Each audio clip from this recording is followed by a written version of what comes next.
Sandra Ramírez en Instagram pregunta, ¿qué se puede hacer con los miomas en el útero? Y muchas gracias por este espacio. Bueno, Sandra, primero te voy a explicar qué son los miomas. Los miomas son un sobrecrecimiento en el útero. En algunas partes les dicen fibromas, que son lo mismo. Y son un sobrecrecimiento que aparece en el útero, que hay diferentes clases de miomas. Hay unos que son más profundos, otros que son más superficiales, pero en general son como, para que me entiendas en una forma muy gráfica, son como una verruga que puede llegar a ser muy grande. Hay mujeres que pueden tener el útero tan grande como si estuvieran embarazadas y son los miomas que las tienen con esas masas tan grandes. ¿Por qué aparecen? Hay diferentes teorías, pero sí es claro que aparece en las mujeres en edad reproductiva.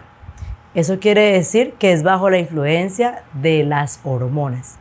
Cuando las hormonas dejan de aparecer o dejan de producirse, cuando llega la menopausia, esos miomas o fibromas empiezan a desaparecer o dejan de crecer. ¿Qué cosas hacen que esos miomas crezcan o con qué los han relacionado? Primero, con el cambio en la sobreproducción de algunas hormonas o el desbalance que hay en algunas hormonas, secundario a diferentes condiciones como alimentación rica en disruptores endocrinos, alimentación rica en azúcares, alimentación rica en alimentos procesados y ultraprocesados, el consumo exagerado de soya, pero de soya ultraprocesada, o sea, no es la soya de origen natural, sino a la soya que le han hecho procesos transgénicos, malos hábitos en la alimentación, una dieta en la que no hay un buen consumo de fibra, un buen consumo de agua o de grasas saludables. ¿Cómo se manifiestan los miomas? Cuando el mioma aparece, porque hay personas que nunca se dan cuenta que tienen un mioma, sino cuando ya se van a embarazar, por ejemplo, y se dan cuenta que no pueden embarazarse y es porque tienen los miomas, o porque empiezan a tener hemorragias o sangrados, o cólicos o dolores muy fuertes durante sus ciclos menstruales. Allí es cuando se manifiestan. ¿Qué se hace normalmente? En la medicina convencional, lo que se hace es mandar productos anticonceptivos, medicamentos hormonales, para tratar de, con unas hormonas, regular las otras hormonas. ¿Qué hacemos nosotros desde el punto de vista funcional?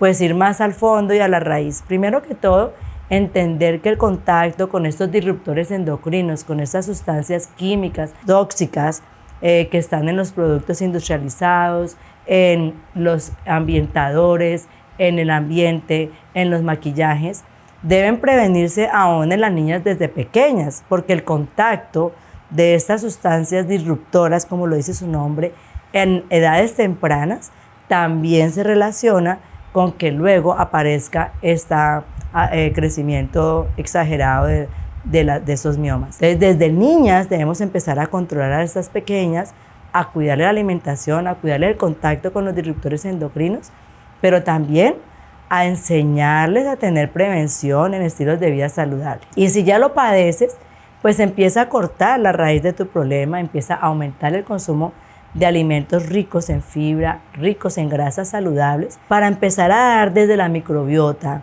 desde la flora intestinal amigable, ese balance que hace la microbiota en las hormonas y como consecuencia que sea el propio cuerpo el que empiece a regular ese desorden que hay en las hormonas. ¿Y cómo lo aplicamos? Lo aplicamos con las 5 R's que hacemos en medicina funcional. La primera R es la de remover. Entonces primero remueve toxinas, remueve inflamación, remueve virus, parásitos, bacterias, remueve comida que no es comida, o sea, los dulces, los productos ultraprocesados, los disruptores endocrinos, los fritos, las comidas que te inflaman pero que no te ayudan, el gluten. Luego de remover todo eso, podemos empezar a reponer y a reparar la microbiota, a reponer los déficits de nutrientes, de vitaminas, de magnesio, silicio y los diferentes minerales y vitaminas que se han perdido. Por ejemplo, la vitamina D, que es importantísima en el proceso de regulación hormonal, es una hormona por sí. Y luego sí, entonces repoblar y reparar esa vellosidad intestinal y repoblar a través de la microbiota, a través de probióticos, prebióticos y simbióticos. O sea, desde el punto de vista de medicina funcional, hay muchas opciones para ayudarte en los procesos de crecimiento de estos miomas o fibromas. Doc, o sea que sí, yo ya me porté juiciosa con la alimentación, entonces yo puedo tomar vitamina D? ¿Comprarme unas pasticas de vitamina D? Yo diría que sí a la mayoría de los casos, porque sobre todo después de la pandemia lo que hemos visto es que las personas están más encerradas en las casas, están más pegadas a la tecnología, tienen menos contacto con el sol y entonces tienen los niveles de vitamina D mucho más bajos. Ahora estoy midiendo mucho más los niveles de vitamina D, tal vez porque los exámenes de laboratorio son más accesibles, ya no es tan costoso para las personas pedirle unos niveles de vitamina D. Y a la mayoría le sale baja. Así que yo te diría que puedes suplementar sin exagerar, pero sí es importante algún día, cuando puedas tomarte los exámenes y poder saber en qué nivel estás de vitamina D.